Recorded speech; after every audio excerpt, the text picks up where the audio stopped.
Sindroma e zorës irrituar, a ndihmon kafeja?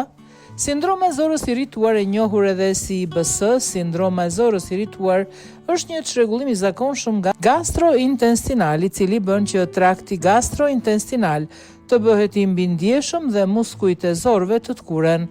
Simptomat kryesore të sindromës janë dhimbje barku, fryrje, ngërçe, kapslëk ose diare. IBS shpesh shoqërohet me fryrje të rënda dhe prek femrat më shpesh se meshkujt, por nuk rrit rrezikun e një personi për të zhvilluar kancer të zorës së trash, thekson Departamenti i Dietologjisë Përgjithshme Metropolitane dhe vazhdon. Pirja e kafes mund të ndihmojë në mbrojtjen kundër zhvillimit të sindromës së zorës të irrituar IBS ose të lehtësoj simptomat e saj për disa njerëz, sipas një metaanalize të re të botuar në revistën NutriScience në vitin 2025. Sipas metaanalizës, e cila përfshinte të dhëna nga 432.022 pjesëmarrës në 8 studime të ndryshme, u duk se ata që pinin kafe kishin 16% më pak gjasa për të zhvilluar sindromën e zorës irrituar IBS, sesa njerëzit që nuk pinin kafe.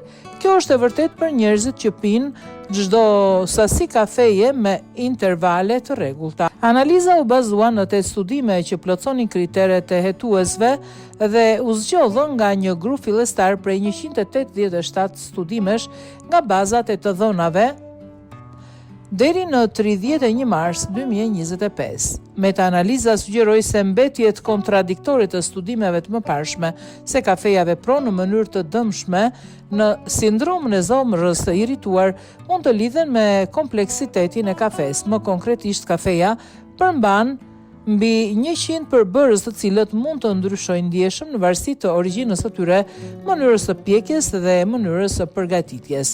Jo të gjithë parametrat merren parasysh gjithmonë në të gjitha studimet. Përveç kësaj, lidhja mes kafes dhe sindromës ka të bëjë edhe me molekulat bioaktive të kafes, pasi ajo është një pije pasur me substanca bioaktive si polifenol, diterpene, trigonelia dhe melanoidina. Këto substanca kanë veti antioksiduese, antifibriotike dhe antiinflamatore, si dhe një efekt në mikroflorën e zorëve, acidet biliare, lëvizshmërinë e zorëve dhe përshkrueshmërinë e tyre. Këto prova potencialisht mund të kenë një ndikim të dobishëm në IBS, thot studimi. Por pse kafeja nuk është e mirë për shëndetin e zorëve tek të gjithë njerëzit? Mjeku gastroenterolog Dr. Babak Firozi, i cili nuk ishte i përfshirë në këtë hulumtim, por ju kërkua të komentonte rezultatet e studimit, pohoi se nga 8 studimet e përfshira në metaanalizë, 3 treguan se kafeja promovon sindromën e zorës irrituar.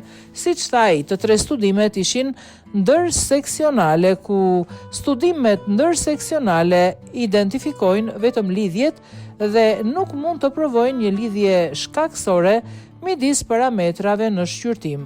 Ai shpjegoi se rezultatet e këtyre 3 studimeve mund të mos jenë kaq befasuese, duke patur parasysh se kafeja ndonjëherë mund të prish tretjen dhe është një laksativ i fuqishëm për shkak të përbërjeve bioaktive që përmban. Jo vetëm kafeina, por edhe molekula të tjera në kafe nxitin lëvizjet e zorëve përmes rritjes së tranzitit të zorëve. Pra, kafeja në disa pacientë me diare si simptom bizotruese në IBS mund të mos jetë e dobishme dhe në fakt mund të përkeqësojë simptomat, theksoi studiuesi.